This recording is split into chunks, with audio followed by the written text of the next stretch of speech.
तुम्ही इथे बघू शकाल कशा मऊसूद व जाळीदार या इडल्या बनवून तयार होतात। अतिशय सोप्या व परफेक्ट इडल्या या बनवून तयार होतात। बघा तर तुम्ही पटकन रेसिपी सुरू करूया। नमस्कार, मी सोनम्स रेसिपीमध्ये तुम्हा सर्वांचं खूप खूप स्वागत आहे। सगळ्यात आधी आपण सुरुवातीला अशाच मस्त व्हिडिओ रेसिपीसाठी यूट्यूबवर सोनम्स रेसिपीला पटकन सबस्क्राईब करा। आधी आपण पहिलं याचं बॅटर तयार करून घेऊया। बॅटर तयार करण्यासाठी मी इथे घेतलेले आहेत तांदूळ। तर मी हे तांदूळ रेशनिंगचे घेतलेले आहेत। रेशनिंगच्या तांदळाच्याही मऊ लसलुशीत अशा या इडल्या बनवून तयार होतात।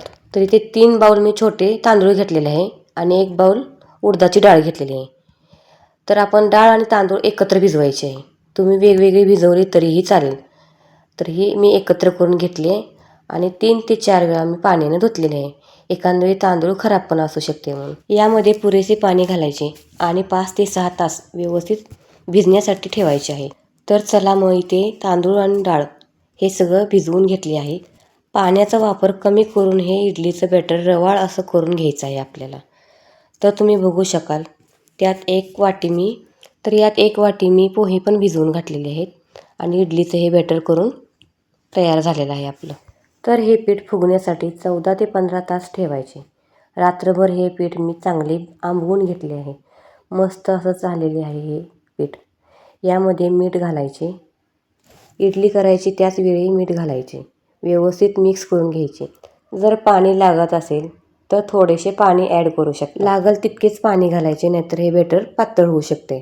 तर पहा किती व्यवस्थितवाणी झालेले आहे हे। इडली करण्यासाठी इडलीच्या भांड्यात आपण पाणी ओतून गरम करण्यासाठी ठेवायचे। तर इथे मी 1 ग्लास पाणी ओतलेलं आहे, ते गरम करायसाठी ठेवले आहे।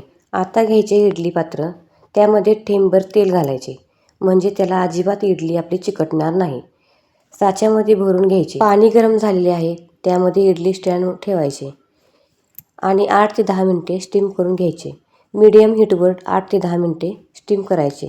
चटणीसाठी साहित्य: ओला नारळ, भाजके शेंगदाणे घेतलेले आहेत, थोडेसे आले, हिरवी मिरची घेतली आहे, लसूण 9 ते 10 पाकळ्या, थोडेसे जिरे आणि मीठ घेतलेले आहे। तर हे मिश्रण मी बारीक करून घेतलेले आहे, पाहू शकता तुम्ही इथे। तर आपण इथे फोडणी घालूया आता। तर गॅसवर मी भांडं ठेवलं आहे आणि त्यात 2 ते 3 चमचे तेल घेतलेले आहे फोडणीसाठी। तुम्ही तूप जरी वापरलं तरी चालेल। तर मी ते तेल घेतलेले आहे। त्याचबरोबर थोडेसे मोहरी घातलेली आहे। मोहरी आपली तडतडली की त्यात आपण थोडेसे जिरे घालायचे। तर मी इथे जिरे घातलेले आहेत, पाहू शकता तुम्ही। त्याचबरोबर मी यात कढीपत्ता पण घातलेला आहे, पण फोडणी आपली करपेल म्हणून मी चटणीवर ओतून घेतलेली आहे। चटणी आपली चांगली मिक्स करून घ्यायची।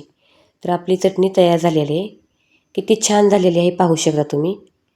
मस्त झालेली आहे, कलर पण एकदम छान पांढरा शुभ्र झालेला आहे। आता चटणी आणि इडल्या या टम्म फुगलेल्या इडल्या आपण सर्व करून घेऊया।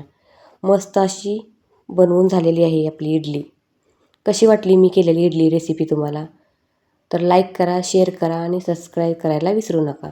आणि मी इडली केलेली कशी वाटली मला कमेंट बॉक्समध्ये कमेंट करून सांगा। माझा व्हिडिओ पाहिल्याबद्दल धन्यवाद।